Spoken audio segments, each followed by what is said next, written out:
6장 9절에서부터 13절에 나오는 이 주기도문은 우리가 아침마다 외우고 또 고백하는 그런 기도문이 되겠습니다.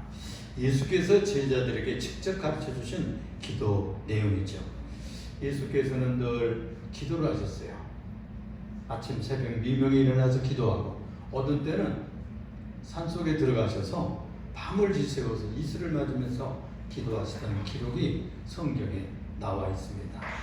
그러니까 이 종교생활, 신앙생활이라고 하면 기도생활이에요. 거의 기도생활입니다. 그래서 우리 주일날 나와서 예배 이렇게 드리는 것, 공적인 예배 빼고는 개인적으로 예배 드리는 분들도 있죠.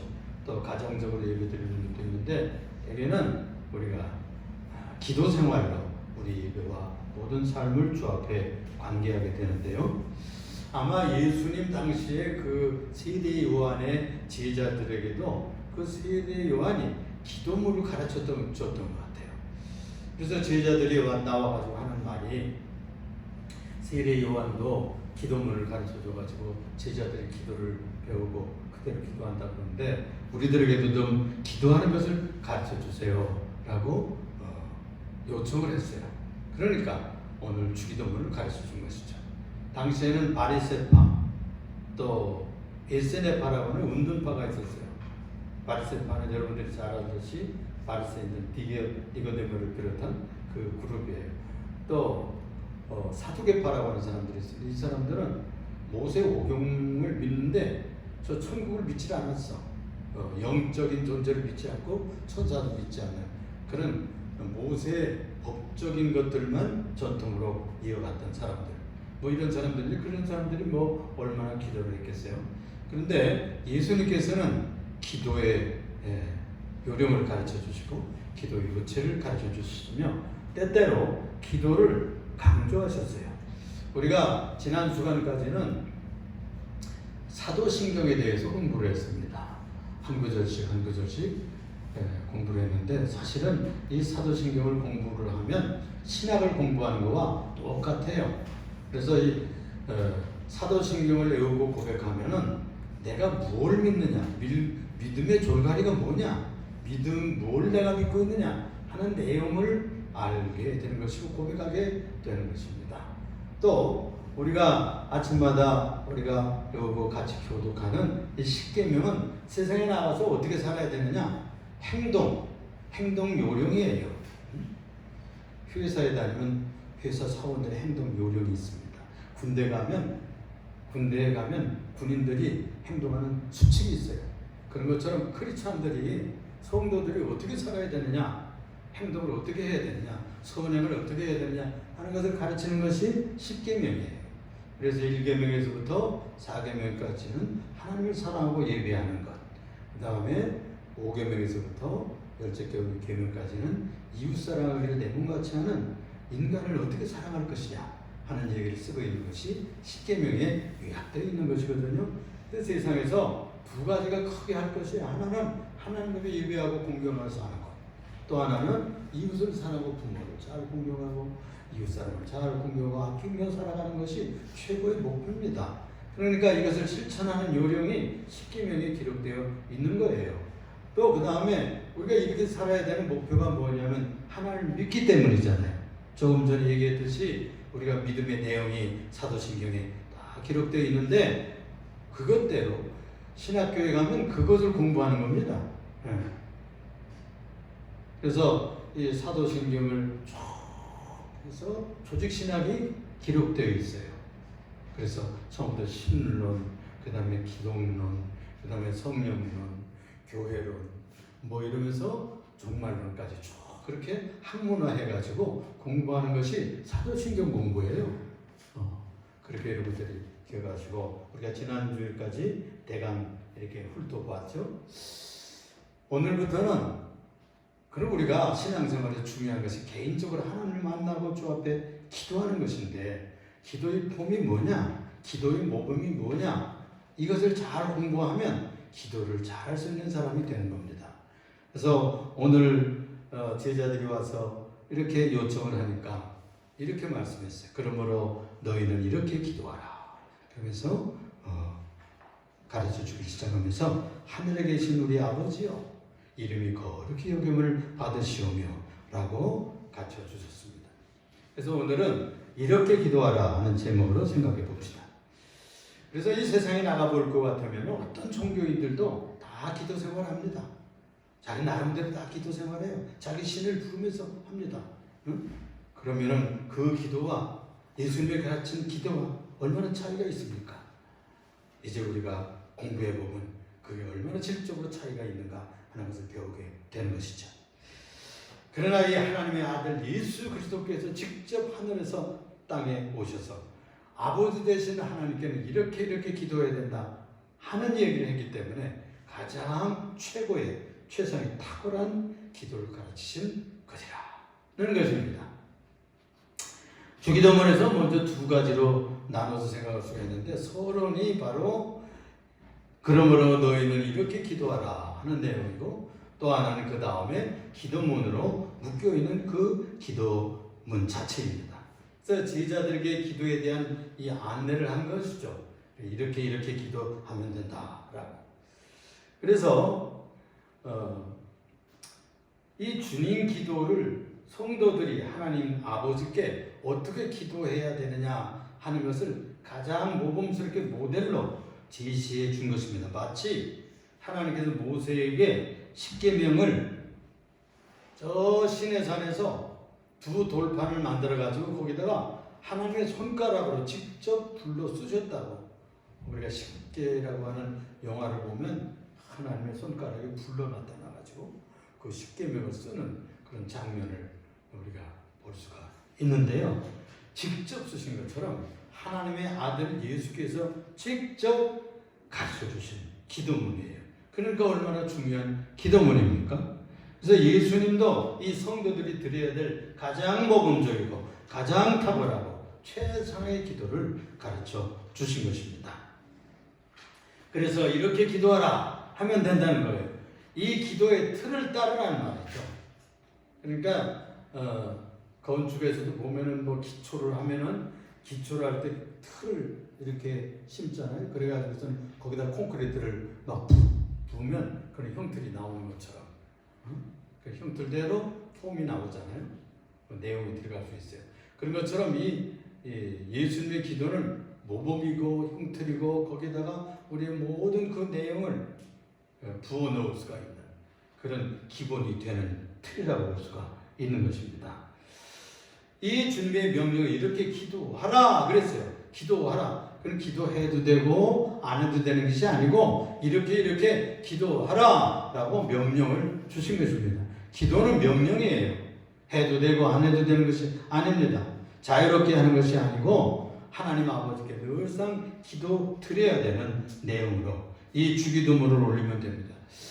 여러분, 우리가 아시는 분들도 있고 모르시는 분들도 있는데, 이정순 권사님이라고 우리 교회에 나오시댔어요. 저 서울 상도동에서부터 이렇게 또 일산에 또 저희가 교회를 옮겨오니까니 또 여기까지 다니다가 그분이 소천에서 천국에 가셨어요.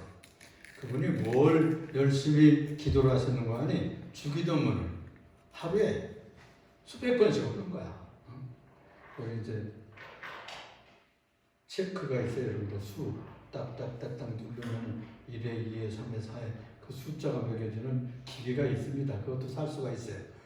그걸 하나 이제 사드렸더니 그걸 가지고 이제 하루 종일 심심하니까 노인 양반이니까 혼자 평생을 사신 과부로 그렇게 사시면서 하나님과 교제하고 또 주일날 이렇게 중동에 사셨는데 지금 아침마다 모시러 다니댔어요.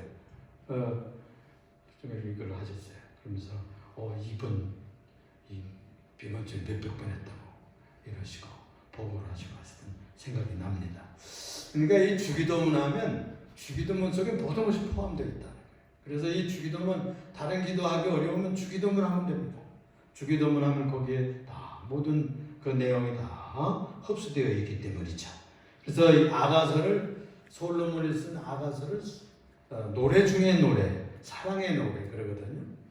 그러니까 예수님의 기도문은 기도 중에 기도문 중에 기도문이에요. 그래서 이 기도를 여러분 열심히 하시면 여러분들의 기도가 하나님 앞에 상달되는 귀한 기도문이 되는 것입니다. 그러므로 우리 주기도문을 주신 하나님께 늘 감사하고 또 주기도문 자체가 너무나 귀해요. 그래서 우리가 칭송을 하고 찬송을 하고 그 감사드릴 이유가 있어요. 첫째는 이 주기도가 가진 포괄적인 의미. 아까도 제가 얘기했듯이 이 주기도를 하면 모든 내용이 거기에 다 포함되어 있다. 나는 기도할 줄 몰라요. 어떻게 기도해야 될지 모르겠어요. 어디서부터 시작해서 어떻게 끝날지 모르겠는데요. 그렇게 생각하시는 분들은 이 주기도문을 하면은 그 속에 포괄적으로 모든 것이 포함되어 있다. 이 짧은 기도문이지만 간결하고 아주 깊고 한자 한 어휘에 담긴 의미가 깊기 때문에 이 기도문을 귀하게 여기고 모든 기도를 올린 이후에도 다시 주기도문으로 마무리를 하면 좋습니다. 그럴 정도예요. 또 한 가지 이유는 주기도가 가지고 있는 이 명확성 때문입니다. 우리가 기도하면서도 뭘 기도해야 될지 잘 몰라요. 또 표현을 어떻게 해야 될지 몰라요. 하나님 아버지 앞에 이거 이렇게 표현해야 되는지 저렇게 표현해야 되는지 이런 기도를 드려야 되는지 잘 모른다고요. 그럴 때에 이 주기도문을 하면 아주 명확해. 내용이 분명하고 어휘가 정확하고 뜻이 분명해요. 그래서 은혜로운 기도가 되는 겁니다. 그러므로 주기도문을 할 필요가 있어요.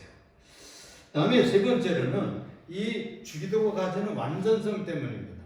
예수님의 기도처럼 완전한 게 있겠어요? 예수님의 기도는 완전한 기도입니다.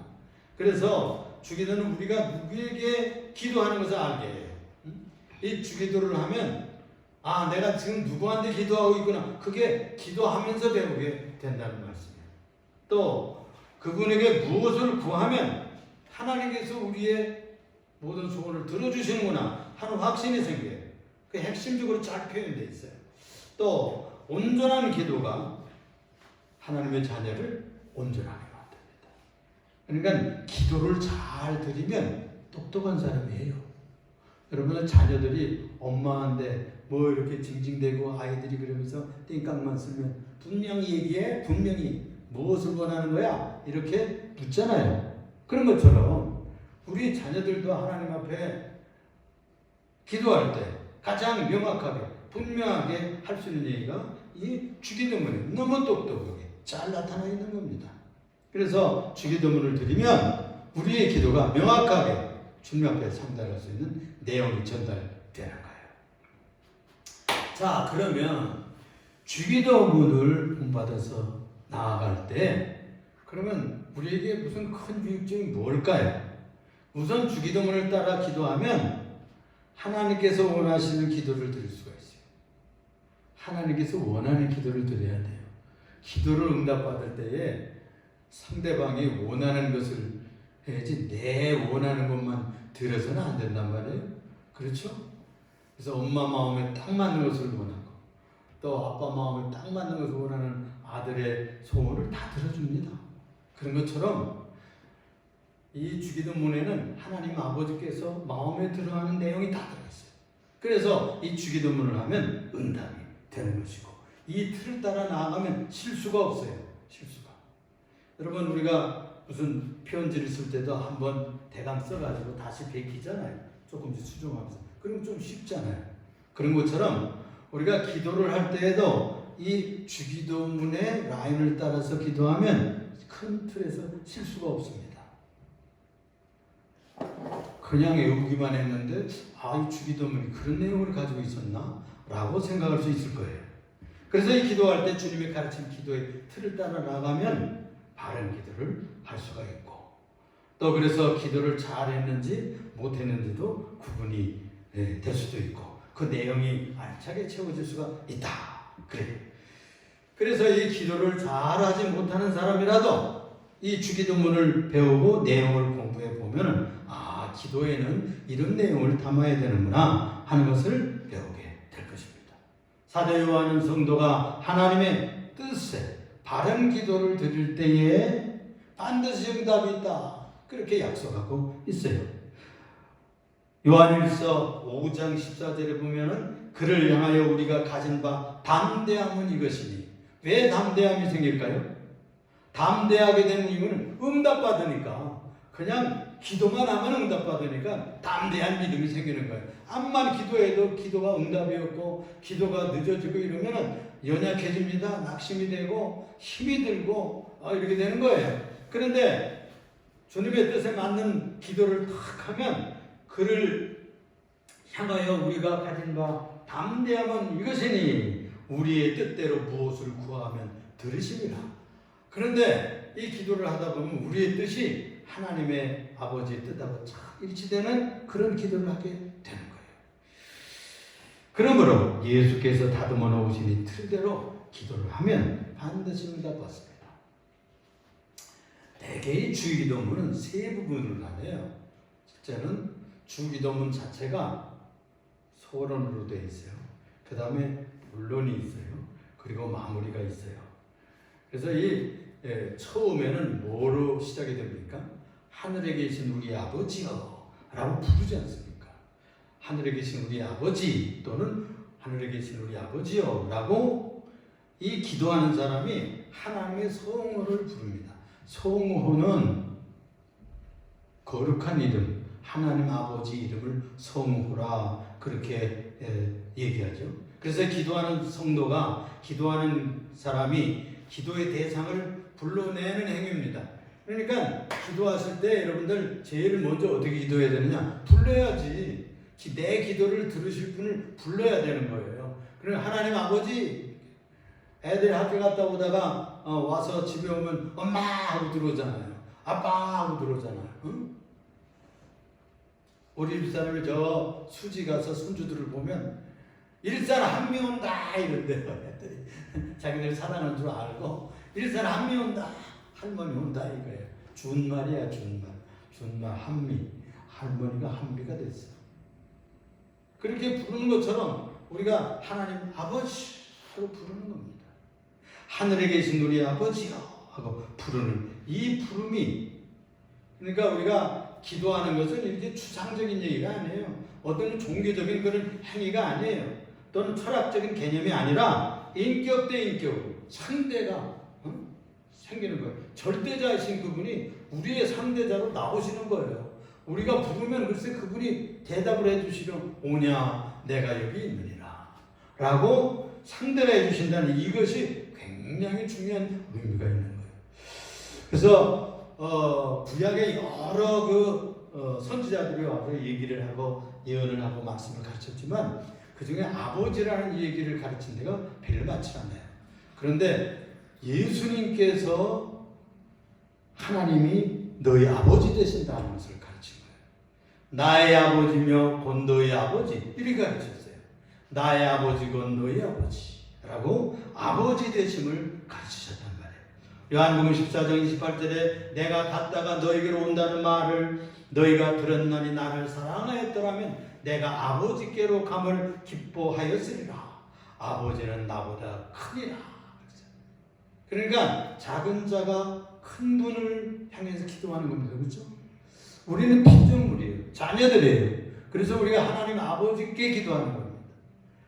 그럴 처지에 있는 거예요. 우리가 피조물된 우리 인간이 아버지께 기도하면 아버지 되신 그분이 자식 되는 모든 자녀들을 주께서 알아서 보호하시고 응답하시고 처리해 주시는 거예요.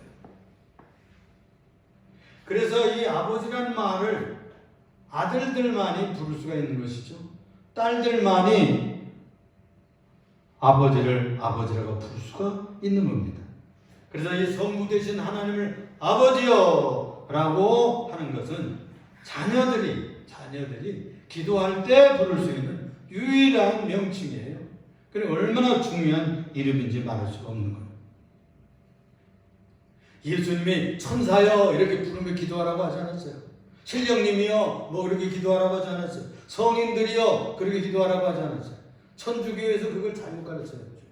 성인들 부르게 그게 아니에요. 성경에서 가르치는 것은 하나님을 아버지로 불러 기도하라고 가르치는 거예요. 그래서 비성경적인 것을 가르치면 안 됩니다. 그래서 하늘에 계신 우리 아버지에게만 기도하라고 하셨어요. 그래서 우리가 누구를 믿고 누구에게 기도하고 누구에게 엎드려 예배해야 되느냐 하는 것을 넉넉히 깊게 확실하게 가르치는 내용입니다. 그런데 여기 볼 것 같으면은 하나님은 삼위일체 중에 계신다고 그랬는데 성부 하나님, 성령 하나님, 성자 하나님 이렇게 계시는데 하나님 아버지요 라고만 기도하라고 했는데 그러면은 성부 하나님만 대답하시고 다른 분들은 듣지도 않는가 이렇게 생각할 것이란 말이에요. 그런데 그렇게 생각할 것이 없이 아버지 하나님께 기도하면 한 본체이시지만은 성자 하나님도 하나님 아버지 안에 계시고 성령 하나님도 하나님 아버지 안에 계시고 함께 계시는 분이에요. 그래서 함께 한 하나님으로 계시는 분이기 때문에 그분들을 우리가 삼위일체라고 말을 하고 있고 하나님 아버지께 기도해도 예수 믿고 성령님이 알으셔서 우리에게 오셔서 치료도 해주시고 인도도 해주시고 생각나게도 해주시고 이끌어가 주시는 것입니다. 이 사실을 알고 한 분 안에 함께 계시는 하나님께 성부, 성자, 성령 하나님 모두에게 드리는 기도라 하는 것을 이해하시기 바랍니다. 그러면 어떻게 여러분 하나님은 성도들에게 도대체 아버지가 되신다는 거예요. 여러분들 육신적으로는 다 아버지가 있어서 이 세상에 왔잖아요. 그 육신적으로는 우리가 아빠의 후손이고 아버지의 피를 또 씨를 받아가지고 다 이 세상에 왔어요. 그 육신적인 부자관계, 부녀관계. 그래서 자녀 관계가 이루어지는 것이죠. 그런데 하나님께서 어떻게 육신적으로 아버지가 아닌데 어떻게 하나님을 아버지라고 부르냐? 첫째, 하나님은 우리를 창조하신 분이기 때문에 하나님은 창세기 볼 것 같으면 우리 인간 시조를 만들어 주셨어요. 그래서 인간의 조상을 흙으로 빚고 거기다 하나님의 생명을 불어넣었어요. 그래서 인간이 되게 하시는데 자기를 닮은 인간을 만드셨어요. 그래서 하나님의 형상을 따라 사람을 만들자. 여자와 남자로 만들어서 온 세상을 다스리게 하자라고 하셔서 이렇게 인류가 출현하게 된 겁니다. 그러니까 하나님 우리를 지으신 분이기 때문에 우리는 하나님의 아버지라고 부를 수밖에 없는 것이죠. 사도행전 17장 26절에 모든 족속을 한 혈통으로 만드사 온 땅에 살게 하셨다고 그랬어요. 그들의 연대를 정하시고 거주의 한계를 정해서 살게 했다고 바울사도가 설교하고 있습니다. 하나님은 이렇게 인류를 모든 만물을 지으시는 큰 우주를 지으신 것은 지구를 만들기 위해서 그런 거예요. 지구. 또 지구를 땅을 지으신 것은 우리 인간들에게 살게 하기 위해서 나무도 바다도 샘물도 터지게 하고 또 사시사철 계절도 오게 하고 또 곡식도 나고 과실도 생기고 또 짐승들과 가축들이 생기도록 하셔서 우리 인간들이 잘 행복하게 살 수 있는 그런 터전을 만들어 주신 것입니다. 그러므로 우리는 하나님을 아버지라고 부를 수밖에 없는 것이죠. 그런데 불구하고 인간이 타락했는데 그 자기 자식들이니까 이 부모들이라는 것은요 자식들을 어떻게 해서라든지 잘 되게 만들려고 해요. 그것이 부모들의 소원이에요. 그런 것처럼 하나님 아버지는 글쎄 우리 인류가 다 타락했는데도 불구하고 자기 아들 되시는 그리스도를 보냈다지 않습니까? 그분을 희생하면서 우리를 구원한 거예요. 그러니까 아버지예요. 그게 부모예요. 부모의 사랑, 하나님의 사랑입니다. 부모들은 공통적으로 그런 생각을 육신의 부모들도 가지고 나는 좀 잘못되어도 우리 자식은 잘 돼야 될 텐데 내 새끼는 잘 돼야 될 텐데 그렇게 소원이죠. 아버지의 사랑입니다. 또 한 가지는 하나님이 우리를 은혜로서 선택해 주셨어요. 또 수많은 사람 인간 세상에 많은데 그 중에 너는 내 거다. 너는 꼭 나를 믿고 예수 믿다가 구원받고 천국에서 나와 함께 살자. 그리고 선택해 주셨다고요. 그게 얼마나 감사합니까? 그러니까 우리가 하나님을 아버지라고 불러야 돼. 하나님께서 수많은 인생 중에서 원하는 그 사람들만 선택해 주셨다. 택자라고 그래요. 선택받았어요. 아무나 다 예수 믿는 게 아니에요. 믿음을 선물로 주시는 사람들만 예수 믿게 되어 있어요. 그들이 하늘나라로 옮겨질 사람들입니다. 에베소 1장 4절에 창세전에 그리스도 안에서 우리를 택하사 그랬잖아요. 우리를 택하사 우리로 사랑 안에서 그 앞에 거룩하고 흠이 없게 하시려고 그 기쁘신 뜻대로 우리를 예정하사 여기 예정하사 그랬잖아요. 예수 그리스도로 말미암아 자기 아들들이 되게 하셨으니 자기 아들들이 되게 하셨다고 말해요. 그러니까 우리가 은혜로 선택받아서 하나님의 아버지라고 부르야 돼요. 또 하나는 하나님은 우리를 성령으로 중생시켰어요. 우리가 다 그냥 지옥 갈 인생으로 출현을 했는데 태어났는데 예수 믿자마자 우리를 성령으로 들어가셔서 각 사람에게 천국의 생명을 살려 넣었어요. 그래서 그걸 중생이라고 그래요. 물과 성령으로 거듭나게 하시지 않고는 천국에 갈 수 없다. 천국을 볼 수도 없다 그랬어요. 그러니까 물과 성령으로 거듭났다는 말은 세례와 그 다음에 주의 말씀과 그리고 성령을 통해서 하나님의 자녀로 재생하는 거예요. 중생을 다시 낳게 하는 거예요. 그걸 중생이라고 해요. 거듭나는 리제너레이션 또는 뉴본 그래요. 그러므로 우리가 하나님께로부터 난 자마다 죄를 짓지 아니하나니 이는 하나님의 씨가 그 속에 거하며 씨가요. 하나님의 씨가 들어왔어. 중생할 때 하나님의 씨, 하나님의 생명이 우리들 속에 들어와서 충격에 살 수 있는 거예요. 그러니까 예수 믿지 않으면 이 하나님의 씨가 들어오질 않아요. 하나님의 씨가 들어와서 천국 가는 거예요. 그래서 아빠, 아버지라고 부를 수가 있는 거예요. 네 번째, 이 우리들을 양자로 삼으셨기 때문에 아버지라고 부를 수 있어요. 아빠라고 부를 수가 있어요. 아빠. 예수님께서 아바, 아버지라 부르짖느니라 라고 했는데 이 아바라는 말은 히브리 말로 우리말로 아빠라는 말이에요. 똑같아.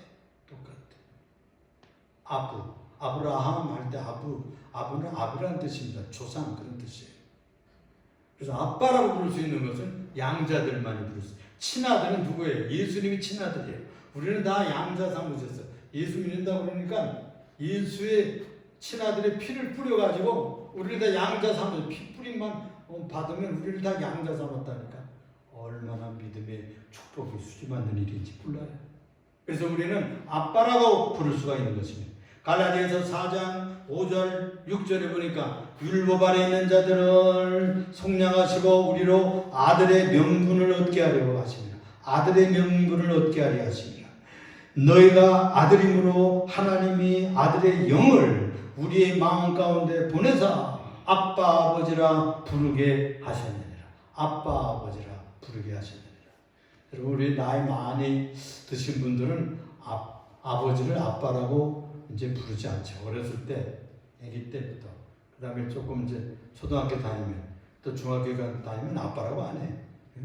그런데 요즘에는 뭐 많이 애칭으로 아빠라고 많이, 뭐 큰 딸들도 또 불러주고, 이렇게 하지만은, 그쵸? 근데 아빠라고 부를 수 있는 자녀는 누구예요? 친자식. 그 아들 된 자들만 아빠라고 부를 수 있어. 그냥 길 가는 이 사람 누구 보고 지나가다가 아저씨 보고 아빠 그러면 쟤가 저 돌았나 미쳤나 그럴 거 아니에요? 그럴 거예요. 그런데 양자 삼으신 그들에게만 아빠라고 부를 수 있는 자격과 축복을 내려주셨어요. 마태복음 5장 48절 보면 아버지의 온전하신 같이 너희도 온전하라. 아버지라고 부르는 사람은 온전하게 만들어줘요. 하나님을 아버지라 부르는 사람들만 온전한 자식 되게 해주셔요. 이것이 큰 축복입니다. 모쪼록 하나님을 아버지라 부르는 이 귀한 기도문을 통해서 우리가 공부하는 동안 그 은혜가 되기를 바라고 또 한 주간도 하나님 아버지께서 여러분들의 삶과 가정과 모든 행위 또 행성 발걸음을 지켜주시기를 예수 이름으로 축원합니다. 기도합시다. 사랑이 많으시고 은혜가 풍성하신 주님 오늘부터는 우리가 주기도문을 공부하려고 합니다. 하나님 아버지 하늘에 계신 우리 하나님 아버지를 부르고 기도할 때마다 응답해 주시고 대답해 주시고 하나님 자녀로 삼아 주시고 지켜 주셔서 세상에서나 또 길가에서나 시장터에서나 가정에서나 직장에서나 지켜 주시옵소서. 역병에 행행하는 어떠한 지경에서라도 우리를 지켜 주시고 또 어두운 이 세상에서 우리를 지켜주시고 또 환난이 많고 고난이 많은 이 땅 위에서도 지켜주시옵소서. 예수님 이름으로 기도합니다. 아멘.